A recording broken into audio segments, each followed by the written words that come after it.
Okay. Thank you, Matt, and thank you, everybody, and thank you for all those great the volunteers who make the trail what it is. I know that if we were all together, there would be craft beer at the back of the room, and there would be a lot of camaraderie. So I'm not going to let COVID spoil our fun. I have my sip of sunshine. I encourage all of you to have that beer that you would have had at the annual meeting and to enjoy the show.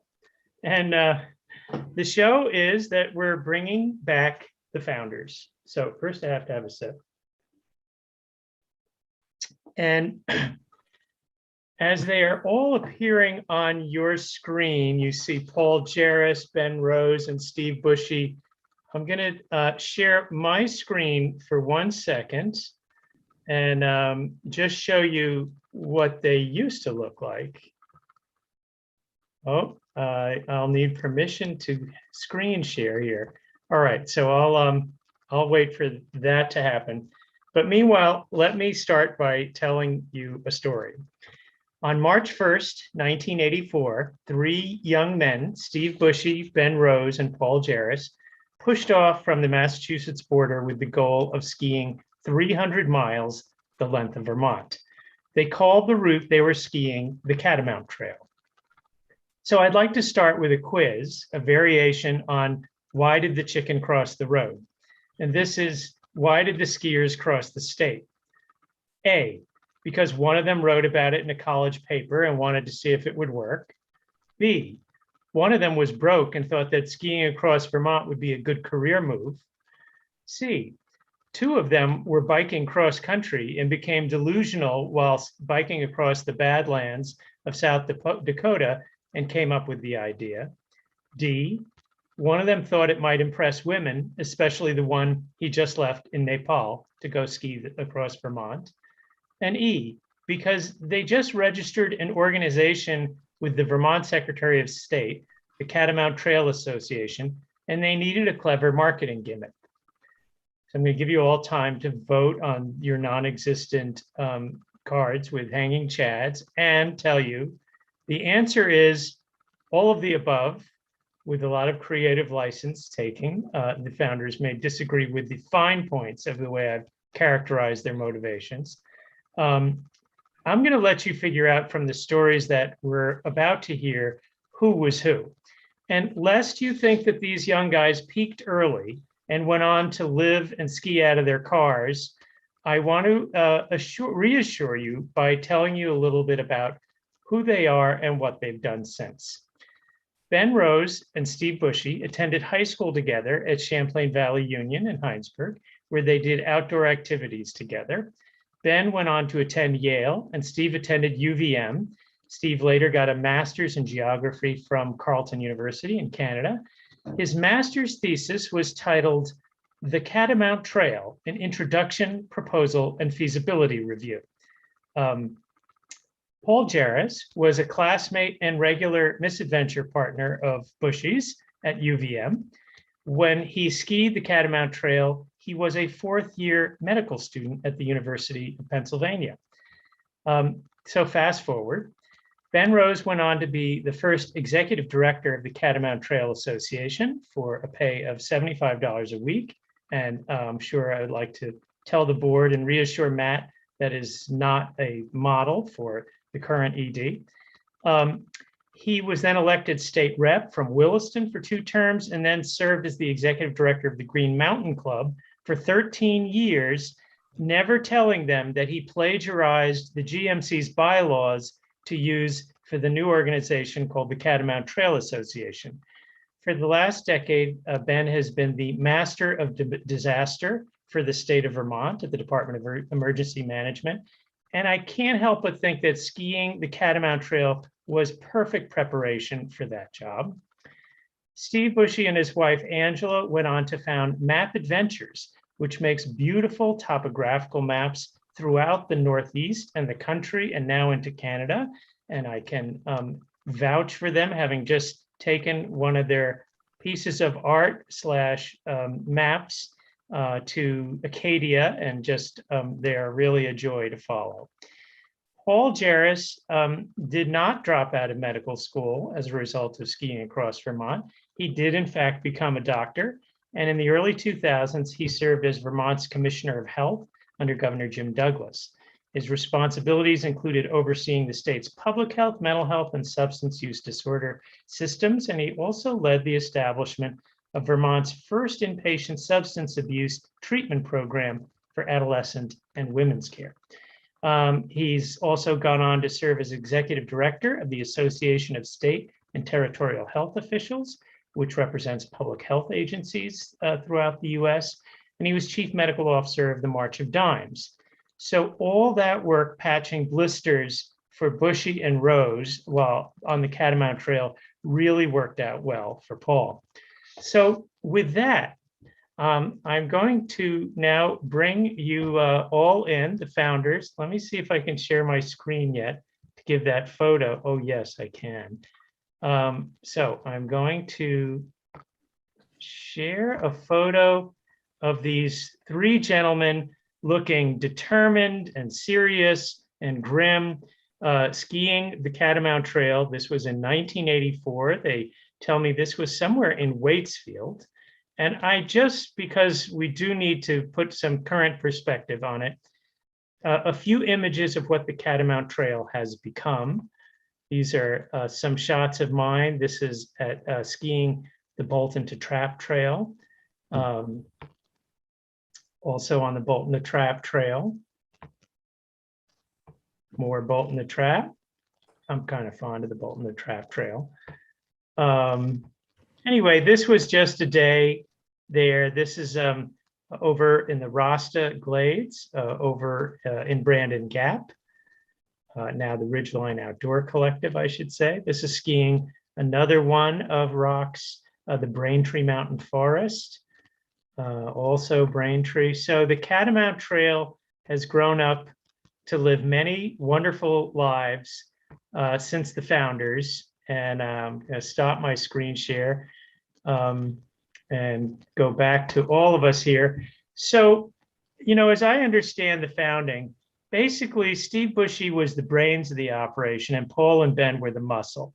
And you guys can correct me on that. But Steve, let's start with the conception of skiing across Vermont. Explain how you came up with this crazy idea and what the actual route was that you schemed up. And you need to unmute yourself there.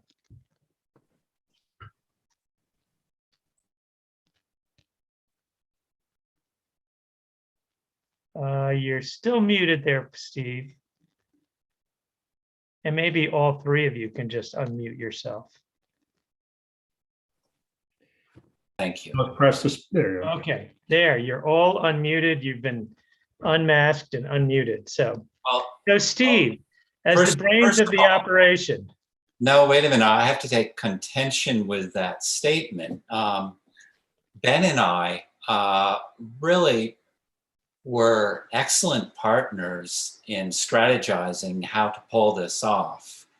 And when Paul stepped in before the trip, we had a third very good strategist. And so we really worked as a team, and we had a lot of support from a lot of really helpful, smart people around the state of Vermont. So from the start, people really embraced this concept, and there was a lot of muscle and a lot of brain power behind it. So it's a shared experience. But I want to get back to the how you actually traced out a route. This was your master's thesis to come up with a way to ski across the state. 40 years ago, I was painting a building on Route 7 in Charlotte after Ben and I had gotten back from biking cross country. And the night before, we'd gotten a pretty good snowfall on the Green Mountains, and I was bored and just staring longingly at the mountains. And I thought, we, meaning whoever wanted to go, should ski the lengths of Vermont. You know, I thought, if Ben and I could bike cross country, why not ski the length of Vermont on skinny skis? So that night, I went home, had dinner, and pulled out all my topographic maps, and I had a mountain of them in my bedroom, and I started piecing together the route. I knew of all these trails, and there were just fragments at that time. That was 40 years ago, and it took 3 or 4 years to really fill in the fragments. And when the three of us skied it, we put it to a reality test. Now, there wasn't a trail or anything even approaching one, but you had worked doing a cross-country ski atlas, right? So you kind of knew of a way to string together what were then a lot more cross-country centers than there are now. And was that the original idea, was to kind of connect all of Vermont's cross-country centers? Exactly. There were, at the time, probably a couple dozen cross-country ski centers strung along the spine of the Green Mountains. And I thought that those centers would serve as good base stations where people could ski from center to center and get services. And a lot of them were inns. So I had this romantic notion that people could ski from inn to inn, which was, we discovered skiing ourselves was far from the truth.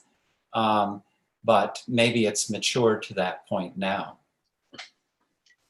So Ben, how did you were traveling around the world with your girlfriend, and you left her in Asia to ski across the state.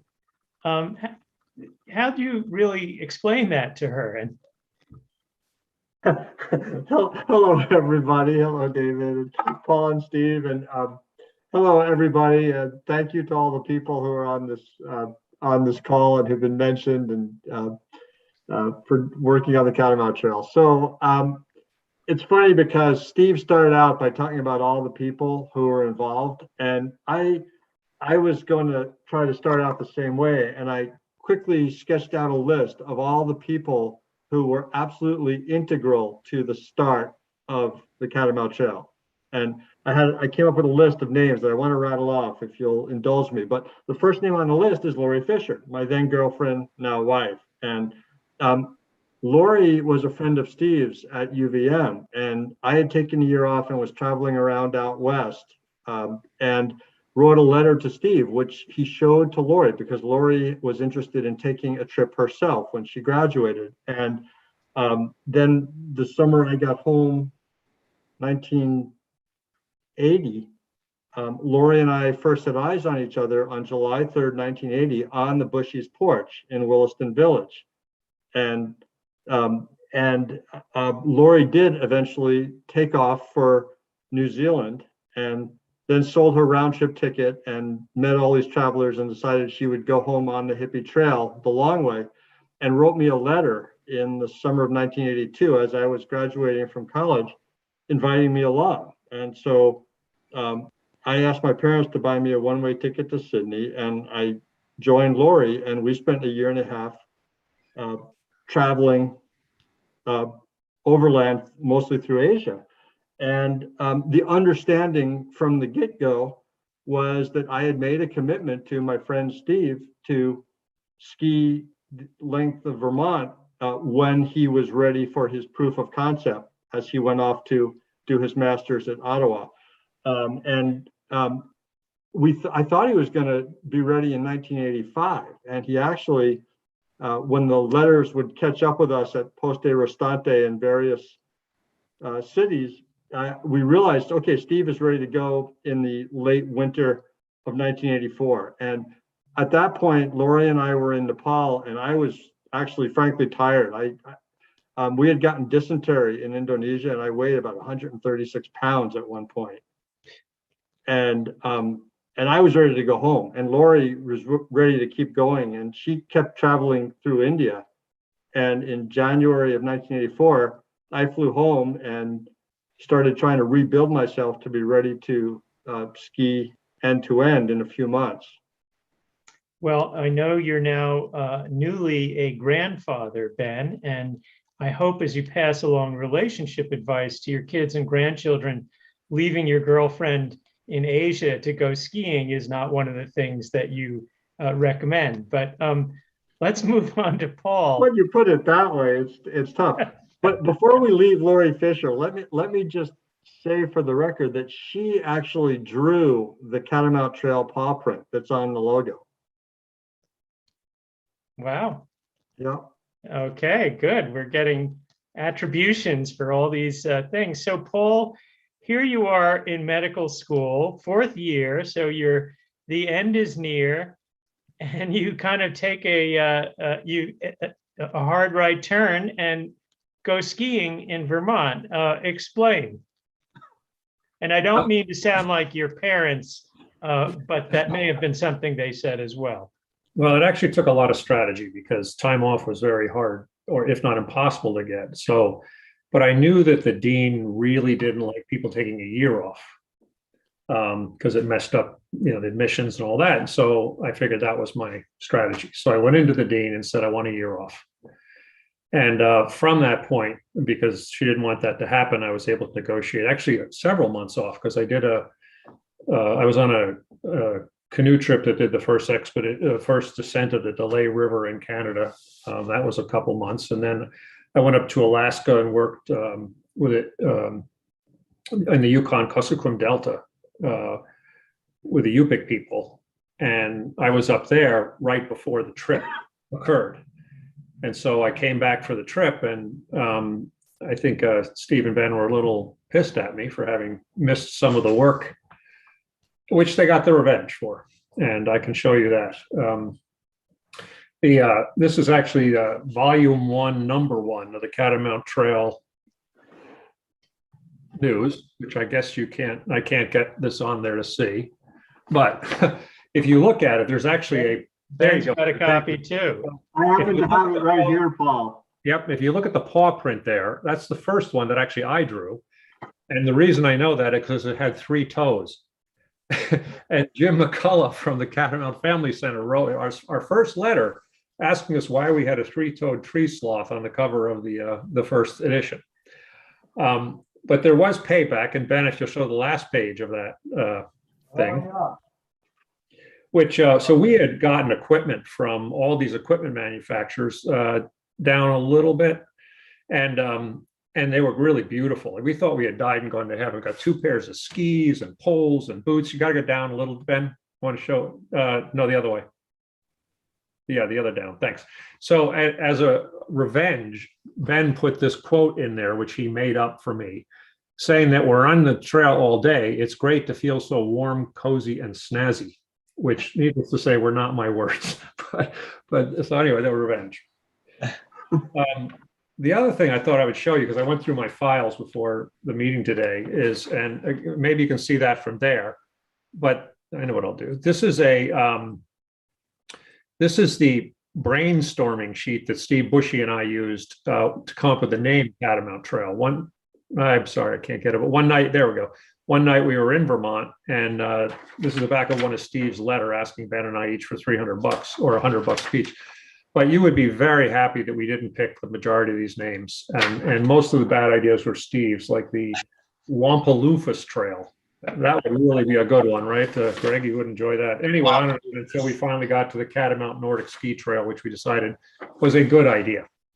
Paul, just to chime in one quick thing. We actually had one press conference where we were going to announce the establishment of the Trans-Vermont Nordic Ski Touring Association. And that morning, we realized that if it was going to be the Catamount Trail, it should also be the Catamount Trail Association. Yeah. So the last little bit I'll show you here is the first Vermont Cynic article that they did. And gosh, I'm really sorry this isn't clear, but on the cover is Mayor Bernie Sanders, along with the announcement of the Catamount Trail being skied. So a little history. So explain, I'm not sure if who's the best one to answer this, but you guys registered the Catamount Trail Association. You weren't just going to ski. You had this idea that this would be a kind of a movement, an ongoing organization. What was your vision at that time? Well, we really felt that the ski trip would generate a lot of excitement around the state. And we needed a place to invest that excitement. Three young 20-something-year-old guys, we weren't in a position to say, just give us your money. We really needed a legitimate vehicle to carry it. And so Ben and I registered, but Lori Fisher was working at the time for the Lake Champlain Committee and still is. And I think Lori was a very important prod in terms of sending us down the nonprofit road. And that was a very strategic decision at the time to start the trip with a nonprofit under our belt. And people felt very good climbing aboard and even generating membership as we skied. Your thoughts, Ben? Yeah, I'll add to that. First of all, we had the first edition, volume 1, number 1 of the newsletter with us printed, and we were handing them out like candy during that first ski trip. So we already had articulated introducing the Catamount Trail. There was an article called End to End Evolutionary History, in which we gave recognition to Lance Tapley, Daniel Perry, and Andy Selensky from who had skied in 1966 from Guilford to Richford, 3 people from Maine who had actually skied it, but they had done it as a trip, not a trail. And we basically were promoting the idea of a permanent trail from the get-go. Yeah, there was thought given to also, that's one of the reasons to go through all the different ski centers. And then going through a ski center, it was arranged for the local ski pro to be our guide, which basically meant Steve went over the map with them, told them what to do. And only once did we not do that, and the ski guide got us lost.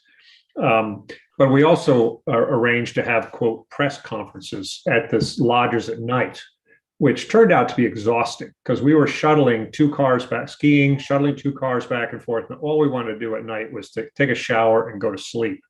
And yet we had to talk to people at night, some of whom asked amazingly insightful questions such as, well, who will pick up the litter on the trail? There was thought given to it all along. So let's talk about the actual skiing of the trail that didn't exactly exist. Paul, you want to pick it up there? What was it like? It was amazing. It was just so beautiful to be out in Vermont for all those days. I should say that driving down to southern Vermont, though, there was no snow on the ground. But we decided that we would just backpack or hike if that's what it took, because we had set this whole thing off, and actually to change every night for all that time would have been a nightmare. But that night, magically, it snowed and we had beautiful skiing. In fact, the only thing that stopped us from skiing was, I think it was on the Bolton to Trap Trail. We got so much snow, we were double poling downhill and not going anywhere. So we decided to take a night off to let things settle a little bit. But the skiing was just amazing, wonderful. Ben, what do you remember of the actual skiing? Well, I remember too that there was this weird snowless February, and people were asking us, what are you going to do? And we said, we'll trudge in the mud if we need to, because we have free overnight lodging lined up every night for 3 weeks, and we'll get there. And what I remember too is that it was about 39 and raining hard all the way down as we drove from Burlington down 89 and 91. And we got to Brattleboro, it was 37 degrees and raining. We went uphill on Route 9, headed west. And as we went uphill, it turned to big fat flakes. By the time we woke up at the White House in Wilmington the next morning, there was 3 inches of cemented slush on the ground, which set a base. And then it flurried and squalled a few inches of fluff every night for the next week. And we were set up with gorgeous snow for the whole month of March, basically. Well, for the first 2 weeks. And then we had that huge dump.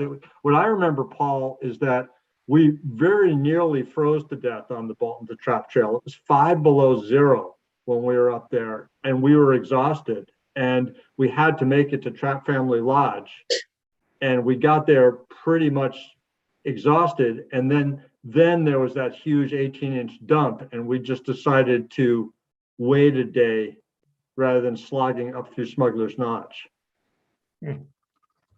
Steve, Well, yeah. I remember feeling very responsible, being the first navigator, if you will. I had assured everyone that there was a passable trail. And in reality, there were some pretty long forested gaps with no trail at all that we had to bushwhack through. One of the longest bushwhacks was probably 12 miles up and over the spine of the Green Mountains.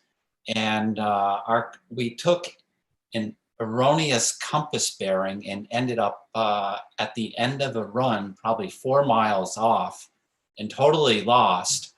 But because we were at close to 3,000 feet and on top of 4 feet of snow, we were able to just ski downhill. And after an hour plunge downhill, we found the snowmobile trail, and the guys in the snowmobiles told us where we were, and we were happy again. But we often had experiences where I wouldn't say we would be lost in the woods, but we would be between 2 known points, not knowing where we were, but knowing the direction we should go. Yeah, I remember that also. I think that we clearly, I mean, to me, it was a real wake-up call. We had to pay attention to the orienteering. You couldn't let your mind go. Otherwise, we would end up in the middle of nowhere. And on that day, Steve, I remember we actually voted twice whether or not we should just build a snow cave and stay overnight in the woods because we were lost. And the other thing I remember is that snowmobile happened to have a little flask. That's what I was going to say. On the way. Yep. Yeah, So, we were very glad to get to the Mount Tabor Road, and that guy did have a flask, and that was a very long day. so these press conferences at night, I mean, who was coming to cover it, and what was the coverage like as you were skiing? Well, we were 23, 24-year-old idiots, and we never said no to any publicity. And in addition to the press conferences, we had Vermont Public Television, Enzo DeMaio, and a film crew following us, which really put a lot of pressure on us to ski and look good when we were skiing. And we would get into these places after being filmed and skiing hard, and we would have to sort of talk with some level of intelligence. And when the camera stopped rolling, we would really start fading pretty fast. Yeah. Paul alluded to something else that was a logistical reality. After we arrived and socialized with our hosts for the night, we had two vehicles, Paul's van and Steve's truck. And if you think about this, every night we would arrive to where one of our vehicles was parked. We would have to keep everything we were going to ski with the next day, load up that vehicle, drive down the mountain, drive back to where we had started that day, pick up the other vehicle, drive down the mountain, drive north twice the distance of a day's ski, drop off the vehicle with everything in it except what we would need, then drive back down the mountain, back the previous day, the next day's ski, and then back up the mountain, and then we were home for the night. So two drivers had a lot of driving to do every night, and sometimes it was hairy. So Ben, did you have a favorite section of trail from that original ski? Well, I mean, there were a lot of beautiful days. The Natural Turnpike with Jim Painter and Ruth Painter was really beautiful. We went through Smuggler's Notch and went north along the railroad tracks to Bakersfield, and then we had a beautiful spring day going up through the Cold Hollow Mountains, and we came into Hazen's Notch from the west. And the following year, people said, "Hey guys, you're in the wrong place. The trail should be in the Upper Lamoille Valley in the snowbelt. Go to Craftsbury. Don't go east. Don't go to the west." And so that got changed, and the trail now jogs over towards Craftsbury. But we had a beautiful day in the Cold Hollow Mountains. And if I may, David, let me just take 1 minute, because I do want to rattle off this list of names, because all of these people were integral. And I don't know if any of them are on this call, but they are the people who are really the engine of having the trail become a reality. And we've mentioned a few of them, but during our trip, we had guidance from local ski legends, if you will. Kelly Kaler, Armand Roy, John Tidd, Val Schadinger, Ruth and her painter and Jim Painter, Dave Brodigam, Gardner Lane. And then within those first few years, people stepped up to say, this is worth doing. John Broadhead, Gene Kistner, Jack Lesnick, Vic Wood, Jim and Mary Lou Briggs, John Schweitzer, Bob Pramick, Gene Coelho, Rick Sharp, John King, Ann Beal, Deb Kozlowski, Greg Gerdell, Brian Liss, George Plum, Dave and Carol Smith, Alan Barb Stiles, Sue Lester, Randy Whitlicky, Barb Farr. And I also want to acknowledge the executive directors who kept this thing on the track. Steve Gladstone, Ray Auger, Penny McEdwards Rand, Ted Milks, and Kelsey. And I hope I didn't miss anybody. But I'm not sure that... I think Jim Fredericks is also on that list. Oh, Jim Fredericks, right. I knew there was somebody, right. So every one of those people has helped to turn this thing into a real organization. Thank you for that. That is great. Even all these years later, and a lot of those names people recognize as kind of pioneers of skiing in Vermont in all its forms. So it's amazing to hear that they were all in on the founding of this. And actually, that I just reminded myself of one more name, and Steve might chime in on this. Somehow Steve had arranged that when we were skiing up in northern Vermont, we had coffee at a diner with, who was that guy, Steve? It wasn't Jack Rabbit Johansson, but it was some... Was it Lance Tapley? Well, no, Lance met us too with his 14-year-old son. Yes. But there was also that fellow, he was in his 80s. He was one of the original skiing people in Vermont. Oh. Not Jack Handy. No, but he's another one. It will come to me later. Yeah. I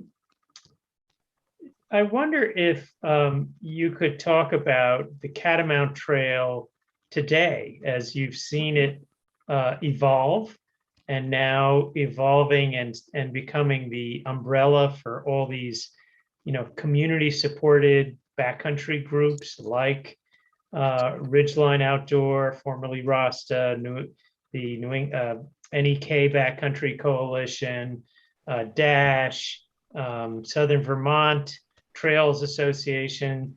The CTA is suddenly a parent of many children. Steve, what do you make of this evolution from being the steward of a single trail corridor to being kind of the home, the umbrella for all of these community groups? Well, it's gone in directions that I never envisioned, and it's exceeded all my expectations. And when I was trying to conceive of a concept or a network like the Catamount Trail during my college school days in Canada, I was perhaps relying more upon a Canadian model of low hills and villages integrated by ski trails connecting the villages, or a Norwegian model where there are ski trails everywhere.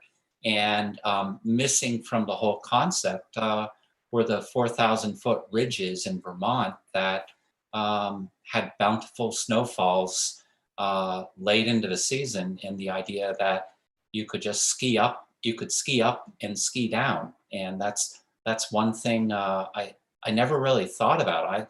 I was always thinking about going from point to point. So the up and down evaded my imagination. Any, Paul or Ben, you want to add to that as you've seen kind of this evolve? I think it's absolutely amazing. I mean, it's so far beyond anything we could have ever dreamed of. And it was also, I remember distinctly, I don't know, maybe it was 20 years ago, this feeling about how we got this thing started, but how it just took off and other people ran it, were responsible for the success of it, not us. And that was just so incredible. It's kind of like seeing your kid leave home and grow up and, do so well beyond what you expected. So, and I think the other group that I don't know if we've mentioned yet tonight, we absolutely have to, are the landowners who so generously, I think 60% of the trail is on private land. I mean, what a testament to the spirit of those landowners to support something like this. And I think we all have to be so grateful to them, as well as the cities, the state, and the federal government who help so much. Yeah, I want to pick up on that.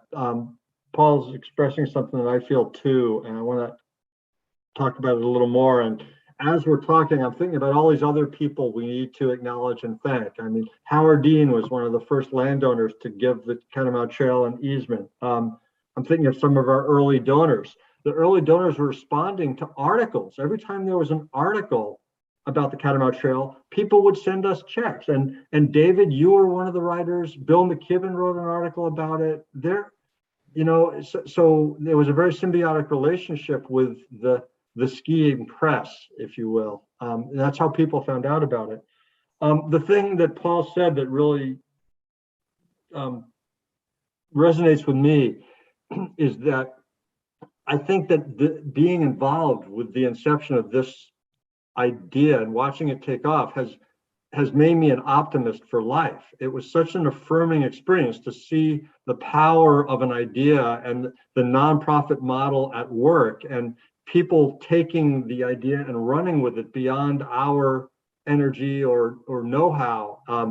And I remember when I applied to be executive director of the Green Mountain Club, which was really the heart, the middle third of my career, I remember saying to them, I know the power of the Long Trail Club model. I understand this because we plagiarized it.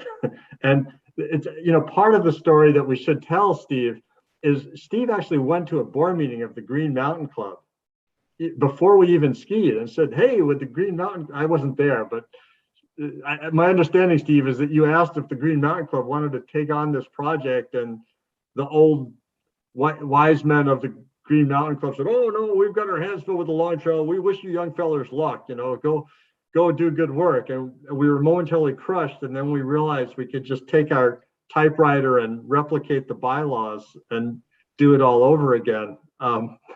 And I think that in retrospect, that was a very wise decision. People have suggested over the years that the Green Mountain Club and the Catamount Trail should merge. And I think it's a terrible idea. I mean, I think we have lots of people who are members of both. And, the numbers say that there's more members and more dollars in having two separate organizations, which may have overlap. But the idea of a winter trail is distinctly different from the Long Trail.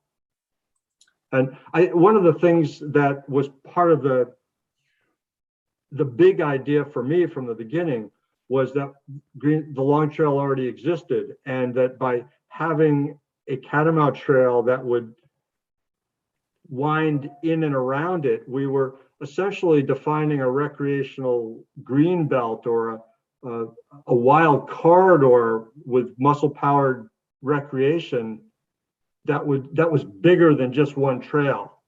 It was really a ribbon of wild recreational lands running up the spine of the state. And I thought that was really romantic and powerful, and people responded to it.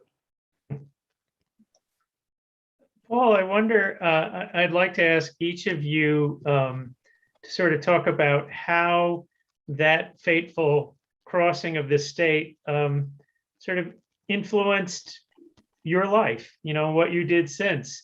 And Paul, you're the being a physician, it's not obviously related to what you went on to do, but I suspect it is in some ways. What would you say?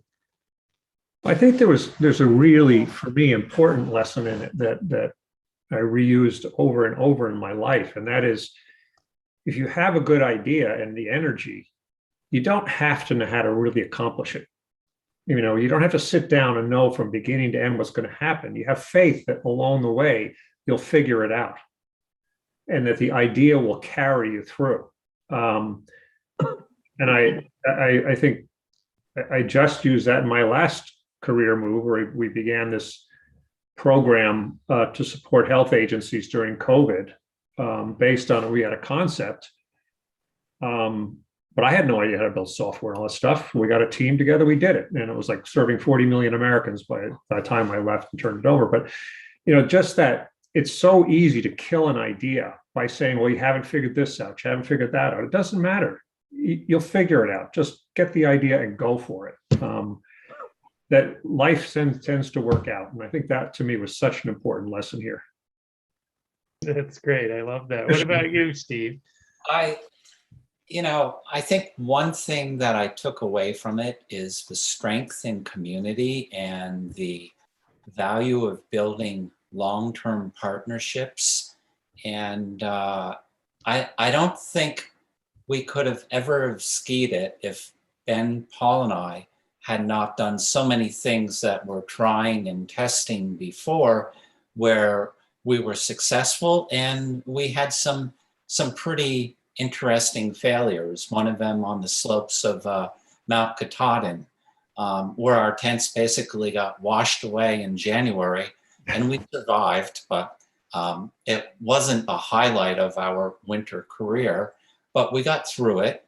And a number of years later, we skied the length of Vermont. But the community and friendship and support that we had before going into that trip, and taking that community and broadening it as we skied from south to north, I felt like we really spurred on the organization by giving it away from the start, or creating, as we went day by day, a larger family. And we didn't want to hold on to it ourselves. We wanted to be part of it, but we wanted everyone else to be part of it. And there were many times where if it was just the three of us skiing alone, it would have been very difficult to ski through it. But the people that we knew along the way often would get us through in one way or the other. They would assure us that, well, we were an hour or two away from, Jack Handy's doorstep, and there would be a place to sleep and a good meal, and just trust me, it's dark.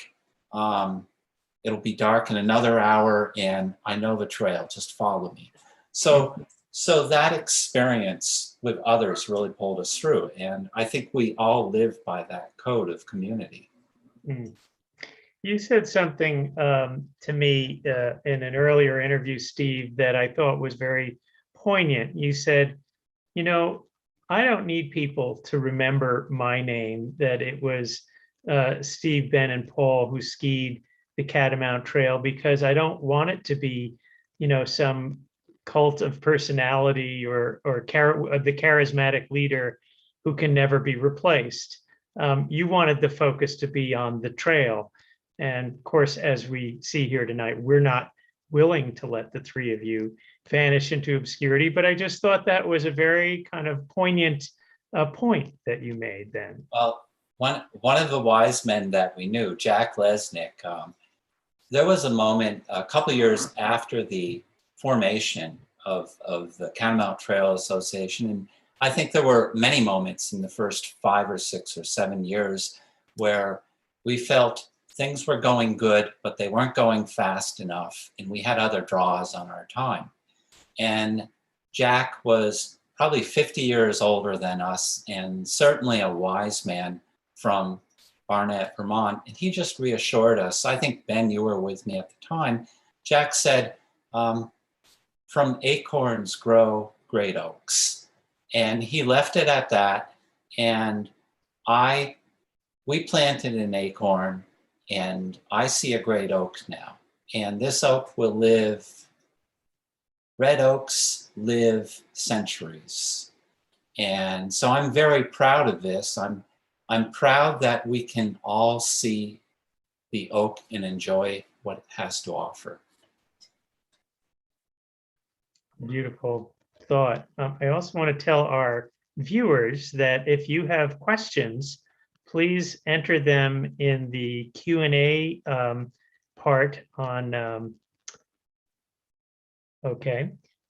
yes, the Q&A section on the Zoom webinar, and we'll hand those to, toss those to our panelists.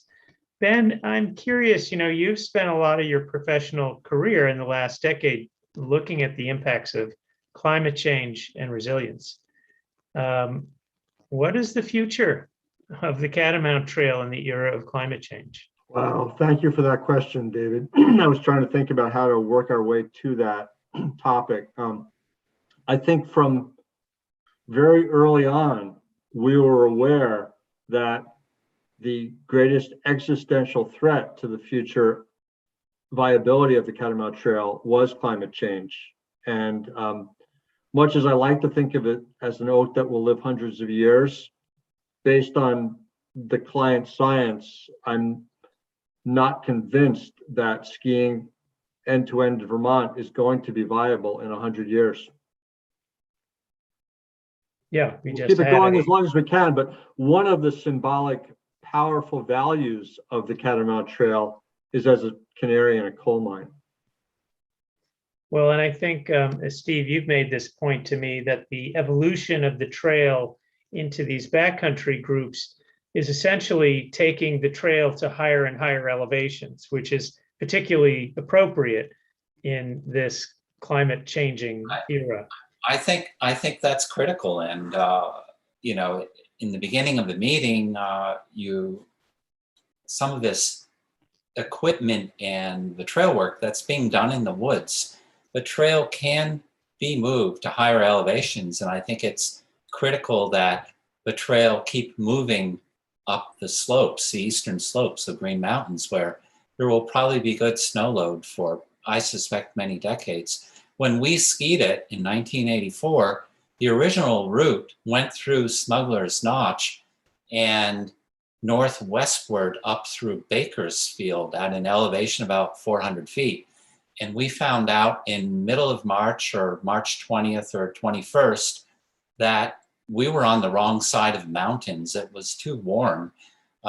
We had 2 feet of snow a couple days before we hit Bakersfield, and it was melting rapidly. It was probably 50 degrees, and we peeled down to, we'd peeled our shirts off and we were skiing topless, and not something I'd want to do today, but it was pretty warm even then on the western side of the mountains. We as a last resort, we were skiing between railroad tracks where there was enough snow, and because the tracks were flat and somewhat packed by snowmobiles, we were able to move pretty quickly north, which got us out of the banana belt and into the cold hollow mountains. But after the year after the trail, immediately jumped over the ridge to the snow belt of Craftsbury. So that was the first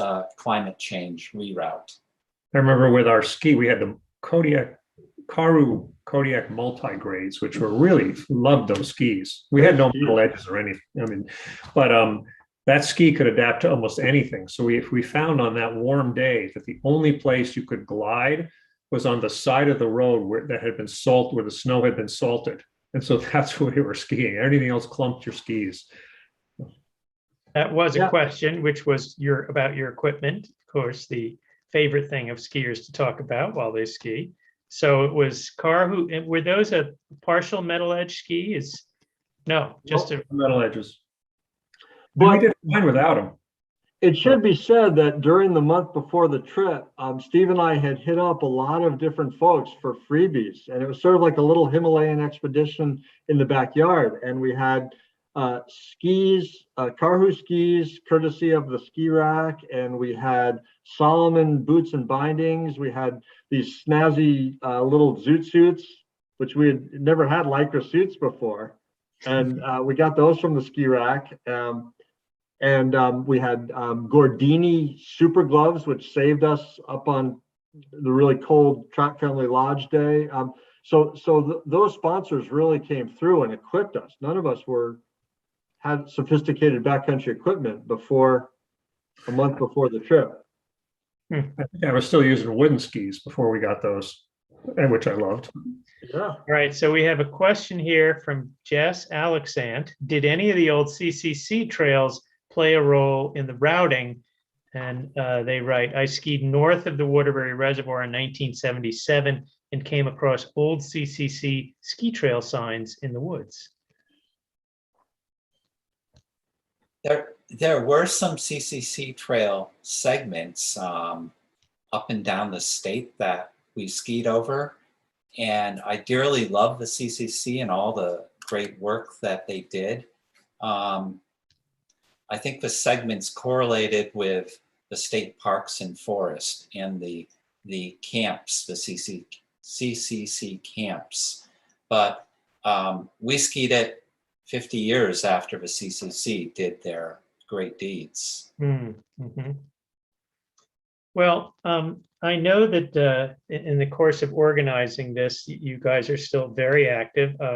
Paul, you were biking cross country last month, I think, when we were originally connecting around this. And you mentioned something when we first communicated, Paul, that about a reunion tour. And I wondered if you want to say something about that. Yeah, I was thinking it'd be a lot of fun. 2024, that's 40 years to redo an end-to-end. And I'm planning on staying in good enough shape to push Ben and carry Steve on the trip. But I think it would be a whole lot of fun. And if that would help the club to do some fundraising, all the better. But I'd love to do another end-to-end. In fact, I'm saying I'm still waiting for my end-to-end coffee mug. It's only been 37 years. Clearly, they're baiting you to really earn that mug. Well, what say you, Steve and Ben? Does it sound like something you're up for? I think we would need some help with shuttling. Oh, God. Yes. But I'm in. For the record, I'm absolutely in. I've been telling our kids for years that I want them and any offspring they have to plan now for helping me to ski the Catamount Trail in 2034 for the 50th anniversary. So this 40th anniversary fundraising tour, whatever, piece of cake. I'm in, Paul. Well, David, an interesting question in the chat, by the way. And that question would be, how did you get over Huntington Gap? Is that the one you're talking about? No, this one's from Nate Hausman. In the chat. Okay, go ahead and read it. I'm curious how the skiing the state the first time changed your friendship. Was it all peachy or there were trying times between you on the trail? Aside from tonight's event, how often do you connect with each other? Do you still feel a special kinship from that shared ski experience? So that's a whole bunch of questions. I could say, let me start with a couple of those. One is that I think we had done so much together on an absolute shoestring for so many years. We used to love going winter camping all the time or anything, that we had really tested each other and got to know each other, including disagreed with each other. And I just have to point out that when we went to Mount Katahdin on our trip, and it ranged from 20 below to probably 30 above, Ben was in charge of buying food. And instead of buying hot cocoa, he bought Jello, hot Jello to drink. And if you can get over that, you can get over anything. I mean, that was Ben. I still will never forgive you for that. That was Was horrible. that me? I don't even know if that was me. That was you. Don't deny it. Paul, it wasn't Ben. I won't name the individual, but you're pinning that on the wrong man. Oh, I can't let this go, Ben. I've held this grudge against you my whole life. Carry on. To another question, yes, we do, I think, still share a strong friendship and a bond. I mean, I count my blessings in life, and I trace a lot of those blessings and good outcomes back to my friendship with Steve Bushey. I mean, he introduced me to Lori, and the Catamount Trail, like I say, set me up for an optimistic outlook my whole life. It's been a charm thing to be part of, and the three of us haven't always stayed in as close touch as we should, but I think we're lifelong friends to where we can reconnect after a few years without connecting. And in recent years, we did have a ski weekend together. Was that the year right before COVID, I guess, and we should do that again soon. And yeah, it's been a great friendship. And for me, biking cross country this summer, I had Steve Bushey on speed dial to be my navigator and topographer whenever I needed him, and he only led me wrong once. Maybe more than that, Paul. Yes. Vortex. I'm glad you're alive. Yes. There was one night at the Village Inn after about a week of skiing, and we were starting to get tired, and I still harbor bitterness towards Steve and Paul that started that night, because they had both arranged for their girlfriends to meet them that night, and I had no such arrangement. And so me plus the young reporter from the UVM Cynic were the drivers that night, who headed out into a snowstorm to do like 2.5 hours of white knuckle driving. And I was thinking of Steve and Paul and their friends in the hot tub, and I was pretty bitter. Well, any closing thoughts the three of you want to share about your experience, the Catamount Trail today, or anything you'd like to say? I just like to say thank you. I mean, thank you to these two guys who are involving me in this great adventure, but thank you to all the board, the staff, the volunteers who have made this thing come alive and go places we never ever thought it would go. And it's it has been 37 years, and that means people are coming and more and more people coming to keep carrying these things on. And I just really want to thank people, and again the landowners. I didn't mention that. So it's amazing what everyone's done with an idea. Well, I am as awestruck today by the organization, where it's gone, as I was probably 40 years ago when the idea floated into my head, and as I was when the three of us were skiing along the length of the trail. It's really remarkable, and I'm very thankful for my friendship and partnership with Paul and Ben and all the others that have made it happen. And I really look forward to other adventures in the future. So I'm just awestruck and thankful. Yeah, ditto all of that. I'll also say that I was glad to hear Nate mention the Legacy Society. I'm still chewing on that name, but the Catamount Trail is in our wills, and I hope it's in lots of people's wills. And I hope that in some form, this citizen organization to promote backcountry skiing in Vermont will carry on for a very long time. Well, on that note, I want to thank all three of you, Paul Jarris, Steve Bushey, and Ben Rose, both for joining us tonight and for blazing the trail for the rest of us.